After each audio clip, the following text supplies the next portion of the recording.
नमस्कार दोस्तों, जय हिंद, वंदे मातरम। स्वागत करते हैं आपके अपने शिक्षक भर्ती के चैनल जायसवाल कोचिंग सेंटर पर। दोस्तों मैं आपके साथ जायसवाल सर। दोस्तों बात करेंगे आज के महत्वपूर्ण वीडियो पर, संस्कृत की बात करेंगे। बेहतरीन 15 आपके शिक्षण शास्त्र के प्रश्न रहने वाले हैं। साथ ही साथ एक आपका अपठित पद्यांश है, जैसे आपके एग्जाम में आते हैं, संभावित प्रश्न हैं सभी। तो आइए शुरू करते हैं दोस्तों। इसके पिछले क्लासेस देखना चाहते हैं तो आई बटन पे एक लिंक आएगा, आप लोग देख सकते हैं। तो चलिए शुरू करते हैं। इम्पोर्टेंट क्वेश्चन आप संस्कृत में, और ये आपके एग्जाम में बार बार पूछे जाने वाले प्रश्न हैं, रिपीटेड प्रश्न हैं और आपके संभावित प्रश्न हैं। तो पहला प्रश्न स्क्रीन पर यह है, आपके संस्कृत शिक्षण शास्त्र का प्रश्न क्या पूछा गया दोस्तों, आइए देखते हैं। प्रश्न क्या है, छात्रेषु विषये कश्चित निर्णय भवता कथम कृते। छात्रों में जो है दोस्तों, कौन से विषय में निर्णय जो है कथम कृते कौन सा होगा। ठीक है, आई होप आप लोग समझ पा रहे होंगे। छात्रेषु विषये कश्चित निर्णय, छात्रों के विषय में कौन सा निर्णय जो है भवता कथम कृते कौन सा किया जाएगा। ठीक है, कौन सा सही निर्णय होगा छात्र के विषय में। तो देखिए, प्रसन्नेन मनसा सम्यक चिंतित्वा, क्या है, प्रसन्नता पूर्वक जो मन होना चाहिए और समय अनुसार चिंता करना ही आपके छात्र के विषय में निर्णय सही होगा, यानी कि राइट ऑप्शन आपका सी हो जाएगा। तो जय हिंद दोस्तों, वंदे मातरम। बात करेंगे आपके नेक्स्ट क्वेश्चन की। अगला प्रश्न स्क्रीन पर यह है, समाजे विद्यालय से ख्याति कदा भवति। समाज जो है विद्यालय का ख्याति यानी कि ख्याल कब करता है या कैसे करता है। तो समाज विद्यालय को ख्याति कदा भवति, तो समाजे विद्यालयस्य प्रधान अध्यापकस्य सद्व्यवहार प्रतिभा कुशलतादि कार्य समूहात ख्याति भवति। ठीक है, कब ख्याल करेगा, आपका राइट ऑप्शन नंबर डी हो जाएगा। अगला प्रश्न दोस्तों स्क्रीन पर है। प्रश्न क्या पूछा जा रहा है, अध्यापकीय मनोविज्ञानी, अध्यापक जो है मनोविज्ञानी कौन है। अध्यापक मनोविज्ञानी कौन है, आवश्यकता नस्ति, आवश्यकता ही नहीं है, शादेव स्वमेव ज्ञायस्ति न ज्ञाते। तो अध्यापक जो मनोविज्ञानी होते हैं शादेव हो जाएगा, क्या हो जाएगा, राइट ऑप्शन आपका बी हो जाएगा। अगला प्रश्न देख रहे हैं स्क्रीन पर, क्या पूछा जा रहा है। उम्मीद यही है दोस्तों आप लोग वीडियो को लाइक शेयर जरूर करेंगे और देख रहे हैं 15 शिक्षण शास्त्र के प्रश्नों में आप लोग कितना स्कोर क्रैक कर रहे हैं। यहाँ पर जरूर टेस्ट कीजिए। अगला प्रश्न है कि समाजम परितः व्याप्तस्य भ्रष्टाचारस्य निरोधे कह उत्तम उपाय है। समाज में जो व्याप्त यानी कि समाज परितः मतलब चारों तरफ, समाज में जो चारों तरफ व्याप्त भ्रष्टाचार है उसके निरोध का उत्तम उपाय क्या हो सकता है दोस्तों। तो समाज के चारों तरफ व्याप्त भ्रष्टाचार निरोध का उत्तम उपाय होगा उत्तम शिक्षणस्य व्यवस्थापनम। अगर उत्तम शिक्षण की व्यवस्था हो जाती है तो समाज के चारों तरफ जो व्याप्त भ्रष्टाचार है उसका सबसे उपाय यही है कि उत्तम शिक्षण व्यवस्था। जब समाज शिक्षित होगा तो ये भ्रष्टाचार अपने आप ही कम होता जाएगा और धीरे धीरे खत्म हो जाएगा। अगला प्रश्न यह है, व्याकरणस्य अध्यापनम भवेत। देखिए, व्याकरण अध्यापन कैसा होता है, प्रशिक्षण अभ्यासेन के द्वारा, संदर्भ सहितम होता है, स्वतंत्रता पूर्वक होता है, या आपका नियमा नाम रटन के द्वारा यानी कि नियमित रटने के द्वारा। तो व्याकरण का अध्यापन कैसे किया जाता है, तो आपके संदर्भ सहितम यानी कि संदर्भ सहित जो है व्याकरण का अध्यापन किया जाता है। अगला प्रश्न देख रहे हैं, सभी प्रश्न आपके सिलेबस पर है, आपके एग्जाम पैटर्न पर है। दोस्तों तैयारी करने के पहले अपना एग्जाम पैटर्न, अपना सिलेबस जरूर चेक करें। सिलेबस के आधार पर पढ़ेंगे तो भैया टारगेट जो आपका है सिलेक्शन वो जरूर जल्द से जल्द पूरा होगा। अगला प्रश्न यह है, मुद्रित सामग्री वातावरणस्य निर्माणे अधोलिखितेषु कस्य महत्वम न्यूनतम अस्ति। दोस्तों मुद्रित सामग्री का जो वातावरणस होता है उसका अगर निर्माण करना हो तो निम्नलिखित से कौन सा महत्व न्यूनतम अस्ति होगा यानी कि नया होगा।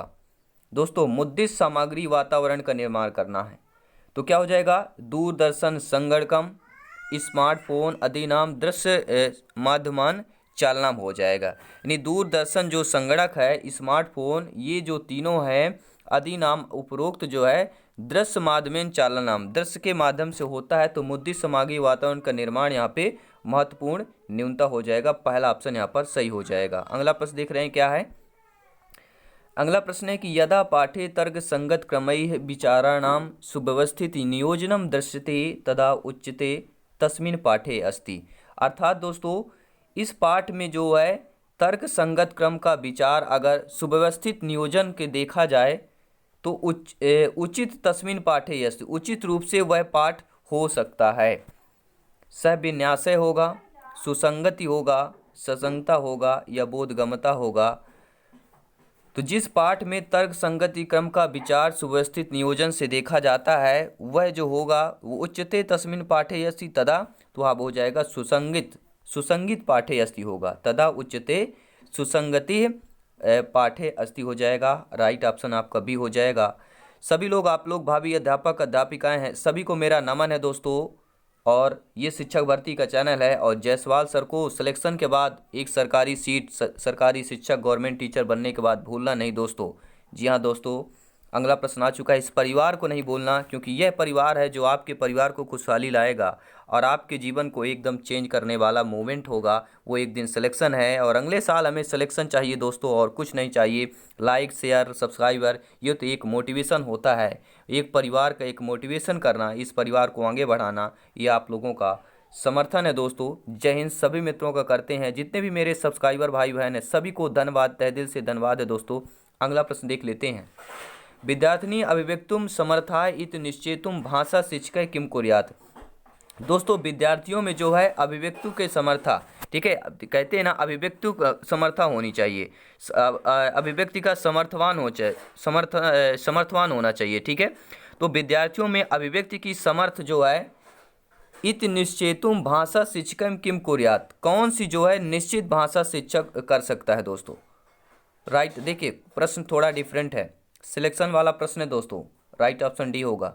वार्तालापम कर्तुम विद्यार्थी नाम पूर्णतः वास्तविक जीवनस्य परिस्थिति निर्माणम करोत, यानी वार्तालाप करते समय विद्यार्थियों के जो है, ठीक है, पूर्णतः वास्तविक जीवन की परिस्थिति का निर्माण करना चाहिए। बच्चों के साथ वार्तालाप करते समय विद्यार्थियों में वास्तविक जीवन परिस्थिति का निर्माण करना चाहिए। भाषा शिक्षक किम कुर्यात्, भाषा शिक्षक क्या करें। अगर आप भाषा के शिक्षक हैं तो भाषा शिक्षक होने के नाते दोस्तों बच्चों के साथ वार्तालाप करते समय विद्यार्थियों में वास्तविक जीवन की परिस्थितियों का उस पर निर्माण करेंगे। अगला प्रश्न देख लेते हैं।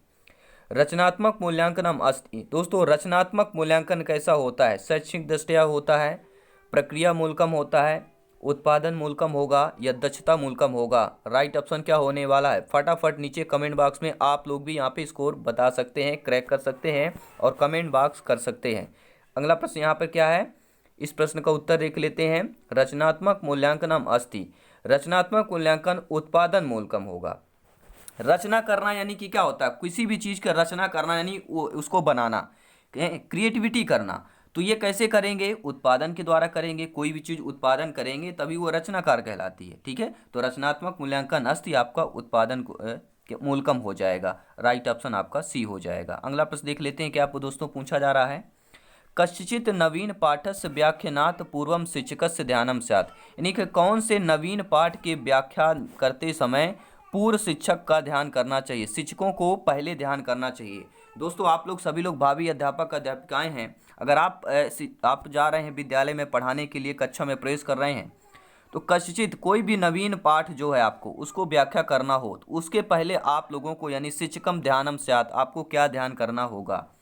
तो आपको पाठगत विषय छात्राणाम पूर्वानुभव सह संबंध स्थापने, यानी पाठगत जो विषय आपको नवीन पाठ को व्याख्या करना है, बोलना है, बताना है, तो छात्रों में पूर्व ज्ञान अनुभव, जो आपके पास पूर्व ज्ञान का अनुभव है उसके साथ सह संबंध स्थापने, बच्चों के साथ आपको उसके बारे में बताना पड़ेगा। तो राइट ऑप्शन आपका फर्स्ट हो जाएगा। अगला प्रश्न देख लेते हैं क्या प्रश्न है। प्रश्न है दोस्तों, निम्नलिखितेषु किम मूल्यम समविष्ट कक्षाया संबंधम नास्ति, यानी समविष्ट कक्षा से संबंधित कौन सा ऑप्शन नहीं है दोस्तों, ठीक है। कौन सा मूल्य जो है समविष्ट कक्षा से संबंधित नहीं है, क्या वह समानुभूत है, क्या वह सहानुभूत है, परस्परम सहायम है या सहयोग है। ये प्रश्न आ चुका है, रिपीट हुआ है, शिक्षक भर्ती में आ चुका है दोस्तों, इंपॉर्टेंट प्रश्न है। तो दोस्तों आपका देखिए सहानुभूत हो गया, सहयोग होया और परस्पर सहायता करना, ये सभी समविष्ट कक्षा से संबंधित हैं, लेकिन आपका समानुभूत जो है यह समविष्ट कक्षा से संबंधित नहीं है। तो ना अस्ति नेगेटिव प्रश्न था, तो नेगेटिव आंसर होगा समानुभूत। फर्स्ट ऑप्शन आप लोगों का सही हो जाएगा। अगला प्रश्न देख लेते हैं। उम्मीद है आप लोगों ने अभी तक वीडियो को लाइक शेयर जरूर कर दिया होगा। अगला प्रश्न देख लेते हैं। प्रारंभिक स्तरे कुत्र बलम भवेत, प्रारंभिक स्तर पर यानी बच्चों की जो प्रारंभिक स्तर होता है, प्रारंभिक स्तर की विद्यालयों पर जो है बच्चों पर एक कुत्र बलम भवेत, बल कहाँ पर दिया जाता है? बोलने पर, लिखने पर, भाषण पर, ठीक है, सुनने पर, बोलने पर, ठीक है, तो किस पर दिया जाता है? तो प्रारंभिक स्तर पर कुत बलम भवे, तो प्रारंभिक स्तर पर बच्चों में जो बल दिया जाता है वाचन और लेखन यानी बोलने और लिखने में बल दिया जाता है। पहले बच्चा बोल ले और बोल लेता है बच्चा तो फिर बच्चा लिख पाए, यही होता है प्रारंभिक स्तर पर बल देना बच्चों पर। अगला प्रश्न देख लेते हैं, व्याकरणम कथम पाठनीयम। दोस्तों व्याकरण जो है कैसे कर सकते हैं? जो पाठ नियम होता है पढ़ना कैसे होता है? नियम के द्वारा होता है, संदर्भगत अभ्यास के द्वारा होगा, स्पष्ट व्याख्या के द्वारा या लिखित कार्य के द्वारा। तो व्याकरण को कैसे पढ़ा जा सकता है? तो संदर्भगत अभ्यास के द्वारा पढ़ा जा सकता है। व्याकरण को संदर्भगत अभ्यासेन, आपका राइट ऑप्शन सेकंड हो जाएगा। अगला प्रश्न देख लेते हैं क्या पूछा जा रहा है। प्रश्न लाजवाब है, ध्यानपूर्वक प्रश्नों को देखेंगे।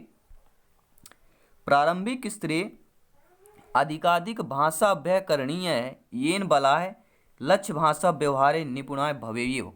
अर्थात दोस्तों प्रारंभिक स्तर में अधिक से अधिक भाषा का अभ्यास करने से येन बला है बालकों में कौन से लक्ष्य भाषा व्यवहार में निपुण हो जाएगा? बालक जो है कौन से लक्ष्य भाषा में निपुण हो जाएगा? कैसे? प्रारंभिक स्तर में अधिक से अधिक भाषा का अभ्यास करते हैं तो बालकों में कौन से लक्ष्य भाषा के व्यवहार में निपुण होगा?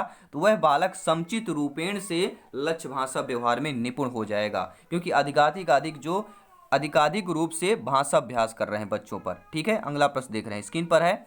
उम्मीद है आप लोग लाइक शेयर जरूर करते रहें। सभी मित्रों का धन्यवाद है दोस्तों। अगला प्रश्न स्क्रीन पर यह है, निम्नलिखितेषु किम समाविष्टम कक्षाया संबंधम ना। निम्नलिखित में से संविष्ट कक्षा से संबंधित नहीं है। नेगेटिव प्रश्न आ गया। आपको पता है आउट ऑफ 150 में 8 से 9 या 8 से 10 प्रश्न आपको नेगेटिव प्रश्न मिलेंगे दोस्तों। जी हाँ, 1-2 आउट ऑफ 30 में 1-2 प्रश्न आपको प्रत्येक पार्ट में, प्रत्येक सब्जेक्ट में नेगेटिव प्रश्न आने हैं। और नेगेटिव प्रश्न को पहचानना यानी कि नेगेटिव ऑप्शन आपका होगा, ये समझ लें। Negative question, negative option choose करना है दोस्तों। यहाँ पर मैं ये क्वेश्चन आपका हो चुका है, आप लोगों को मालूम होगा इसका आंसर क्या होने वाला है। ठीक है, तो सिंपैथी हो गया, एम्पैथी हो गया, सहयोग हो गया और सहकार रूप से। संविष्ट कक्षा से संबंधित नहीं, तो हम इसका आंसर आपको बता चुके हैं। उम्मीद है आप लोग समझ गए होंगे दोस्तों। चलिए, तो अब आपकी बारी आती है, आपके अपठित पद्यांश देखेंगे। उम्मीद है कि ये प्रश्न आपको सभी समझ में आएंगे और ऐसा आपका अपठित पद्यांश है, ये शिक्षक भर्ती में पूछा गया आपका अपठित पद्यांश है। देख लेते हैं दोस्तों, शिक्षक भर्ती में पूछा गया अपठित पद्यांश सभी के लिए महत्वपूर्ण होने वाला है। तो आइए शुरू करते हैं, क्या पूछा गया है। निम्नलिखित पदधारिता नाम प्रश्ना नाम समुचित उत्तरम लिखित। निम्नलिखित में पद में जो है पद के आधार पर प्रश्न दिए गए हैं और इन प्रश्नों को समुचित उत्तर आपको बताना है। पद आपका क्या दिया गया है, यह पूछा गया है दोस्तों, रिपीट हुआ है। संभावित आपका यह पद्यांश है, गुणा गुणगेश गुणाय भवन्ति ते निर्गुणम प्राप भवन्ति दोषाः सुस्वादितो तोयाय प्रभवन्ति नद्यैः समुद्र सामद्याय भवन्ति पेयाः पृथिव्यां त्रीण रत्नानि जलमन्नं सुभाषितं मूढ़ैः पाषाण खंडेषु रत्न संज्ञा विधीयते सर्वदा व्यवहारे स्यात् औदार्यं सतता तथा ऋजुता मृता चापि कौटल्यम चा कदाचन। ये रहा दोस्तों आपका अपठित पद्यांश, वो भी संस्कृत लैंग्वेज में, जैसे आपका सेम टू सेम एग्जाम में परीक्षा में पूछा जाना है, क्योंकि तैयारी सिलेक्शन की चल रही दोस्तों। जी हाँ दोस्तों, सिलेक्शन की, और पहला प्रश्न स्क्रीन पर आ चुका है इस आपके अपठित पद्यांश से। दोषाय भवन्ति के, दोषाय भवन्ति के, तो के हो जाएगा दोस्तों। दोषाय भवन्ति के आप लोग देखेंगे यहाँ पर दिया गया, पहले लाइन पर दिया गया है कि गुणा गुणगेश गुणाय भवन्ति ते निर्गुणाय प्राप भवन्ति दोषाय। तो का यहाँ पे होगा दोषाय भवन्ति, दोष कौन होगा यहाँ पे? तो दोष गुणा हो जाएगा। ठीक है, गुणाय दिया गया है, गुणाय गुणगेशु, तो आपका गुणाय हो जाएगा। राइट ऑप्शन आपका डी सही हो जाएगा अकॉर्डिंग टू पद्यांश। अगला प्रश्न देख लेते हैं, मूर्खेभ्यः रत्नम अस्ति। मूर्खों का रत्न कौन होता है? तो मूर्खों का रत्न कौन होता है, आइए देख लेते हैं। यहाँ पर देखेंगे, मूढ़ैः पाषाण खंडेषु रत्न संज्ञा विधीयते, यानी मूर्खों का रत्न कौन होता है? तो सभी लोग जानते हैं सुभाषितम, जलम, अन्नम नहीं हो सकता, तो मूर्खों का रत्न पाषाण होगा, यानी पत्थर कहलाता है दोस्तों। जी हाँ दोस्तों, अगला प्रश्न देख लेते हैं क्या पूछा जा रहा है। व्यवहारे यदा कदा अपि न भवेत, व्यवहारे यदा कदा अपि न भवेत। अब यहाँ पे देखेंगे क्या दिया गया है, सर्वदा व्यवहारे स्यात् औदार्यम सतता तथा, क्या दिया है, सतता तथा। तो यहाँ पे व्यवहारे यदा कदा ना भवेत, तो क्या नहीं होगा, देखिए ऋजुता, औदार्यम, मृदुता होगा, लेकिन कौटिल्यम नहीं होगा। नेगेटिव प्रश्न पूछा गया है, ना भवेत, तो यहाँ पे कौटिल्यम ना भवेत होगा, कौटिल्यम नहीं होगा। बाकी आप लोग देख सकते हैं सर्वदा, औदार्यम, सतता, ये सभी चीज़ें आई हैं, ठीक है। लेकिन आपका मृदुता भी आया है, यहाँ पे देखेंगे ऋजुता, मृदुता, चापि कौटिल्यम ना कदाचन। यहाँ पे क्या दिया, कौटिल्यम ना कदाचन। आपका प्रश्न क्या पूछा गया है, ना भवेत, तो कौटिल्यम ना भवेत हो जाएगा। राइट ऑप्शन आपका डी हो जाएगा। सभी आपके देखिए पद्यांश में दिए हुए हैं, हमको खोज करना है और बेहतर स्कोर करना है। आपको पता है भाषा में अगर हमने ज़्यादा से ज़्यादा मार्क्स अटेंड कर लिया तो सिलेक्शन बहुत ही आसान हो जाता है। अगला प्रश्न देख लेते हैं। मधुरम जलम अपि अपेयम भवति यदा प्राप्नोति। देखिए मधुर जल अपि अपेयम, मधुर जल को पीने से भवति यदा प्राप्त होती, क्या प्राप्त होता है दोस्तों, निर्गुणम, समुद्रम, नदीम, गुणगम। अब यहाँ पे देखेंगे, अब हमें देखेंगे मधुरम जलम, ये आपको देखना पड़ेगा, ये आपको देखना पड़ेगा, आपके अपठित पद्यांश पर देखना पड़ेगा दोस्तों क्या दिया हुआ है। ध्यान सुस्सादुताय प्रभंति नद्दई समुद्र समुद्रमा साध भवंत पेयाय। यहाँ क्या दिया, समुद्र साध भवंत पेवाय, समुद्र दिया है। तो हम देखेंगे ऑप्शन में क्या समुद्र दिया है, देंगे समुद्रम दिया है, तो राइट ऑप्शन आपका बी हो जाएगा। अभी 2 प्रश्न और है दोस्तों, जी हाँ दोस्तों 2 प्रश्न और रह गए हैं, और प्रश्न देख लेते हैं। अगला क्या पूछा गया है, लोके विधेयते इति क्रिया प्रयोग है अस्ति। लोके में विधेयते जो है, इसमें क्रिया कौन से क्रिया का प्रयोग किया गया है, इसमें कर्तुम भावानुसारम क्रिया का प्रयोग किया गया है, ठीक है, कर्तृ भावानुसारम क्रिया का प्रयोग किया गया है। अगला प्रश्न देख लेते हैं क्या पूछा जा रहा है दोस्तों। अगला प्रश्न इंपॉर्टेंट प्रश्न यह है कि सारल्यम इति अर्थे किम पदम प्रयुक्तम। जो सारल्यम पद का प्रयोग हुआ है, इसका अर्थ जो है किस पद में प्रयुक्त कर सकते हैं, तो सारल्यम पद का जो अर्थ होगा वो आपके औदार्यम पद में प्रयुक्त कर सकते हैं। तो सारल्यम इति अर्थे औदार्यम पदम प्रयुक्तम, राइट ऑप्शन आपका सी हो जाएगा। तो धन्यवाद सभी का, उम्मीद करता हूँ बहुत अच्छी क्लास चल रही दोस्तों, सभी क्लासेज अटेंड करें। और जितने मेरे सब्सक्राइबर भाई बहन हैं, तहे दिल से नमन है सभी भावी अध्यापक अध्यापिकाओं का। आप लोग राष्ट्र निर्माता में सबसे बड़ा योगदान है, पीढ़ी है दोस्तों। आप लोग क्या है, सब कुछ कह सकता हूँ, क्योंकि शिक्षक वो है जो राष्ट्रपति बना सकते हैं, प्रधानमंत्री बना सकते हैं, आईपीएस, कलेक्टर, सब कुछ बना सकते हैं। जो पढ़कर निकलता है वो एक शिक्षक होता है, शिक्षक के ज्ञान से ही आदमी इस संसार में सब कुछ कर सकता है। तो आप सभी को नमन है, और जितने मेरे भाई बहन अभी तक सब्सक्राइब नहीं किए हैं तो जरूर कर लें। शिक्षक भर्ती का परिवार है, टीचर्स फैमिली है, और इस परिवार में हिस्सा बनने के लिए गौरवान्वित होना चाहिए दोस्तों। तो प्लेलिस्ट एक बार चेक करें, सभी क्लासेज आपके एग्जाम पैटर्न पर मिलेंगे, क्योंकि जायसवाल कोचिंग सेंटर बात करता है भैया राष्ट्र हित में, शिक्षक ही बात करता है। तो सभी मेरे प्यारे मित्रों को भावी अध्यापक अध्यापिकाओं का स्वागत, अभिनंदन है। मिलते हैं नेक्स्ट क्लास पर, धन्यवाद।